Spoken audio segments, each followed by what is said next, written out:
Hi guys, welcome back. In this video, we'll be discussing about potentiometer, and we'll be looking at how we can do a proper calibration of the potentiometer. So let's get to it. So effectively, a potentiometer is just a piece of wire which has a uniform resistance throughout the length of the wire, and then for simplicity, if you want to see how a potentiometer works, let's look at this circuit. So this is the uniform resistance wire which I have drawn in the red color, and then let's say we connect a known voltage source, right? And this will be connected to this wire. Let's call it E, which is the known source, and the current that would flow through this wire would be, let's say, the total resistance of the uniform resistance wire. Let's take it as R, the total resistance, and let's say capital L be the length of the wire.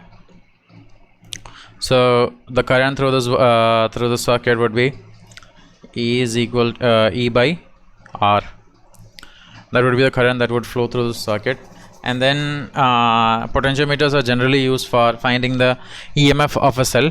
So this is a known voltage source, and let's say we have another voltage source which is an unknown, and we need to find the EMF of that unknown source.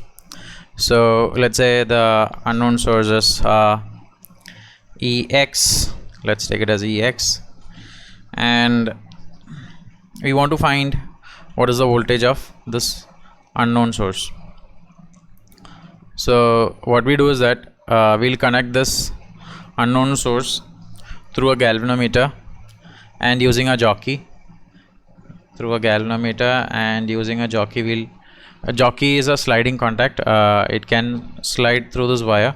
So we'll connect it onto this wire, and then we'll find the balancing point. The balancing point in the sense where the galvanometer reading is 0 amperes. So we'll find the balancing point by sliding the jockey. On this wire, on this uniform resistance wire, which means that there is a potential drop that is dropped across this wire, and let's say this is at 0 volt, and there is a particular potential drop that is being dropped across this wire.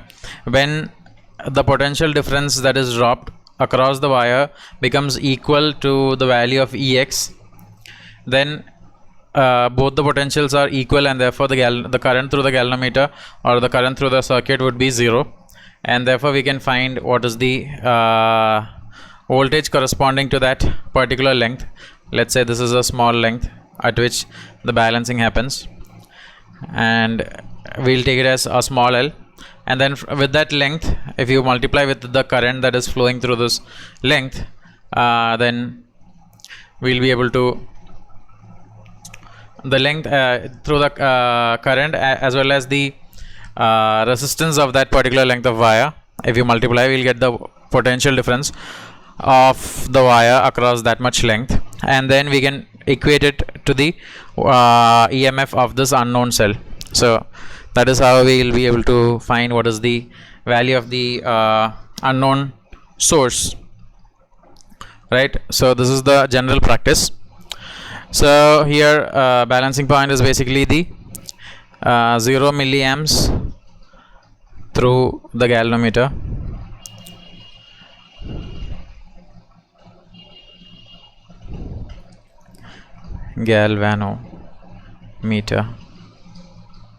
So as we said, this is a jockey J, which can be slided over this wire, over this red wire, anywhere throughout this wire, and we'll find the balancing point where the current through the galvanometer is 0 milliamperes.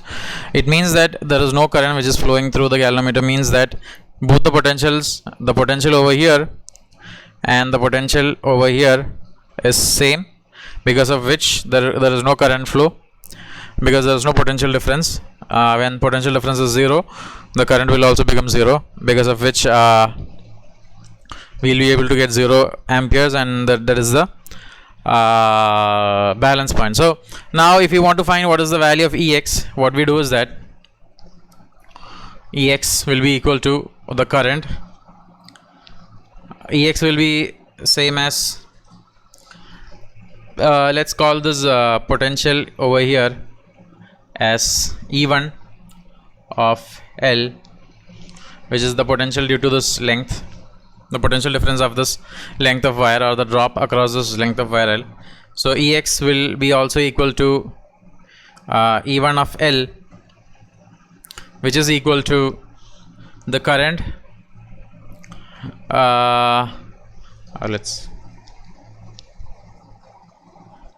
let's say E by, this is the current I that is passing through, so let's call it I into R is the resistance, the total resistance of the wire. So if you want to find what is the resistance of the wire of length L, we need to multiply R with L and then divide it with the total length.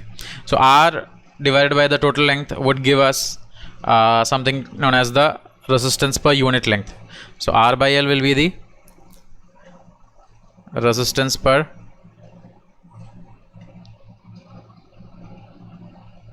unit length, and then when you multiply it with small l, you will get the resistance of that particular length L. So here we will get it as I into R into L by L, and here I can be substituted as the known source by the capital R. So when you multiply it with R into L by L, R and R gets cancelled. That implies Ex will be equal to the capital E into small l by capital L. This will be the EMF of the unknown source. So this is a very simple process, and the problem is that there are a certain problems and considerations that we need to take while doing such a calculation or such a measurement. Now the first problem is that, the first consideration is that the polarities of this Ex and E1 should be in this direction itself, which means that this should be plus and this should be minus, this should be plus and this should be minus. In case if you connect it in the reverse direction, what happens is that there will always be a potential difference, and you will never get a balancing point, because this is also in this direction, plus minus direction, and again you are aiding the voltage drop across this wire, and you are not subtracting the voltage drop. Therefore you will always end up with a positive value of voltage, and the galvanometer will never show a zero reading if you connect it in the opposite direction, if you connect Ex in the opposite direction. So the polarity of these voltage sources should always be in the same direction. Now the second thing is that second consideration is that the value of Ex, should always be less than the capital E, the known resistance. The value of the unknown resistance should always be less than the value of the known source. Value of the unknown source should be always be the EMF of the unknown source should be always less than the EMF of the known source. Otherwise, again, you will not find the balancing point, because the entire voltage will not be enough to balance the voltage of Ex. So the entire voltage drop across the length L will not be equal, will not be enough to balance the voltage in the unknown source, because of which you will never get a balancing point. Now these are two considerations we'll have to take in order to make the measurements. Now there are two problems associated with it. The problems are that when we go for a source like E, the source E will also have internal resistance associated with it, because of which, even though the EMF is E, the voltage that you get across these 2 points on the wire, on the red wire, will not be equal to E. There will always be some drop in the EMF source, and because of which you will always end up with a value which is less than E. So that is an error. So the actual value over here, the actual voltage over here across this red wire will be less than E, because of the internal resistance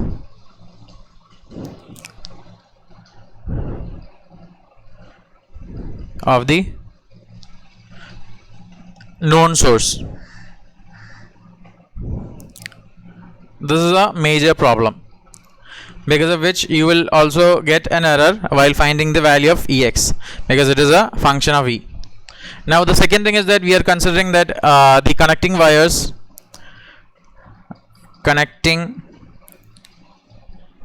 wires have 0 resistance or 0 ohm of resistance, which is also not true.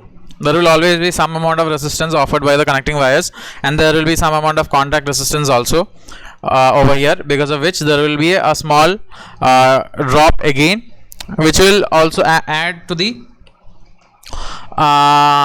errors in this case. Another factor is that we should always know the EMF, precise EMF of the cell. Again, this is also difficult, because if you take a random cell, and unless you take a standard cell, for all the random cells this EMF keeps on fluctuating, it keeps on discharging with time, and therefore the EMF that is provided by the source will keep changing with certain amount of time. So in order to address all these problems, we'll take a circuit we'll look at a circuit which is a bit more accurate in terms of the measurements. So what we do is that first we'll take a source,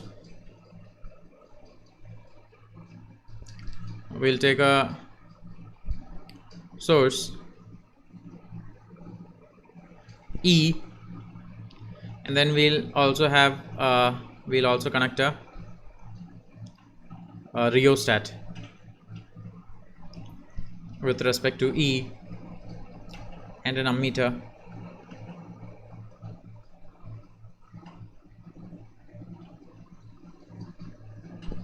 and then what we do is that we'll have the potentiometer wire over here, the uniform resistance wire, and then we'll take a standard cell. Standard cells means these are cells whose EMF don't change, and they always provide a precise value of voltage. So this is a standard cell. Let's call this as E1. Generally the values are in the range of 1.08 volts for these standard cells, and 1.083 volts, I guess. Yeah, 1.083 volts. And now the best part is that we don't have to know what is the voltage of the source. That is irrelevant over here. We don't have to know what is the voltage of or the EMF of this particular source. The only thing is that it should be able to provide enough EMF so that you can balance the cells. So we have a standard source over here, E1, which of which we know the exact value of the EMF, And then what we do is that we'll connect a galvanometer and a jockey, and we'll try to balance it at this uniform resistance wire. Now at this point, let's say we get a length L1, and the resistance or this E1 is the voltage which is known. Let's say it is 1.08 volt itself, 1.083 volts, and the length corresponding to this voltage would be L1, right? So L1 length corresponds to this much amount of voltage, which is a standard voltage. And here the best part is that when galvanometer shows 0 milliamperes, there is no current that is flowing through. There is no current that is flowing through the EMF source.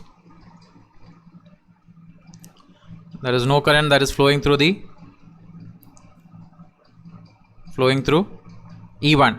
So the terminal voltage is equal to what? Vt is equal to E minus I into R. R is the internal resistance, right? This is the formula for the terminal voltage across E1, right? E1 is the EMF, V is the terminal voltage, right? So here, since I is equal to 0, what we get is that the terminal voltage Vt will also be equal to E1, right? Because of which you will get a much more precise value of EMF. In the previous case, E always had an internal EMF, and there was a potential drop due to this internal EMF, because of which you will always end up getting a error value, right? But in this case, the advantage is that there won't be an error because of the internal resistance of the standard cell, because the current itself becomes 0 at the balancing point, and because of which there won't be any error in the EMF source, and therefore you will get a precise value of L1 corresponding to E1. And the only thing you need to make sure is that the current that is flowing through while making the first measurement and while making the second measurement is with the unknown source. This is the known source. The second measurement will be made with the unknown source. So only thing that you need to make sure is that the current is always same when you make the first measurement and the second measurements. The current is generally don't change because the resistance over here is same, and therefore the resistance in the uniform resistance wire is always same, because of which there won't be a change in the current. But in case if there is a change in the current, that means that there is some problem with your circuit, and you need to recheck your circuit, and you need to make sure that the currents are always same. We don't have to take these values of current in the measurement, but just you need to make sure that the current is same. That's all. Now once you have got this value of E1, value of L1 corresponding to E1, we can remove this connection. And then we can connect our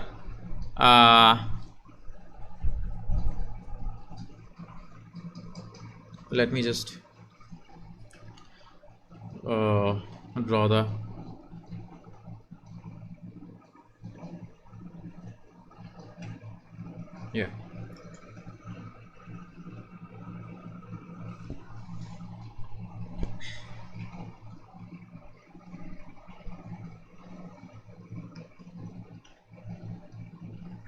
I think we have already seen all these things, so let me just rub this off. So this is the okay.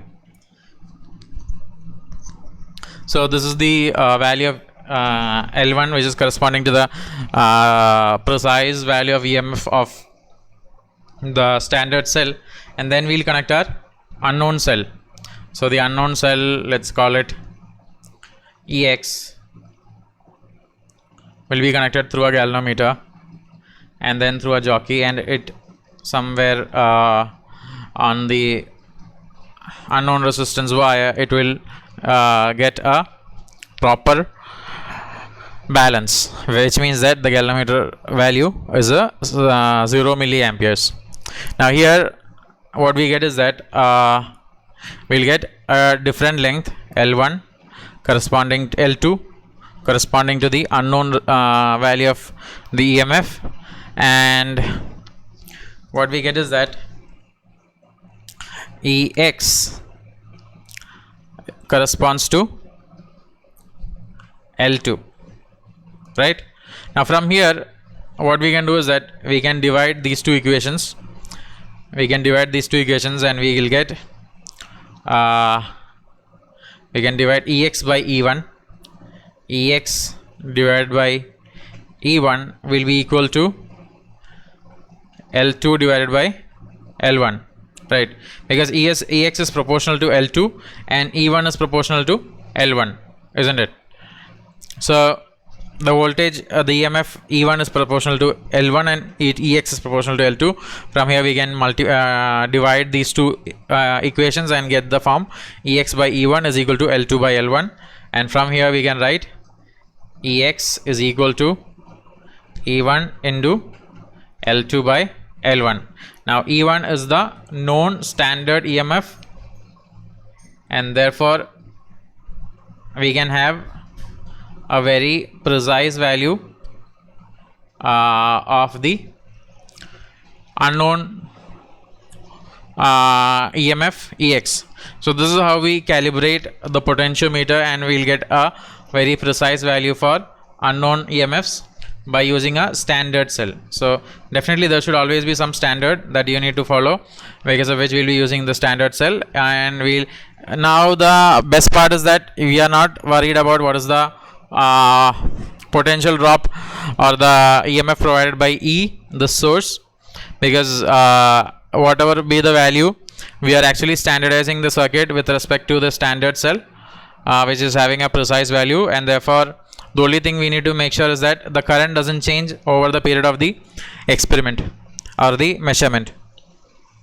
So this is a much more precise method for measuring the EMF of an unknown EMF source. Guys, I think this is this video is clear. In case if you have any doubts, please ask. You can ask it in the upcoming session, live session, right? Okay then, guys, thank you.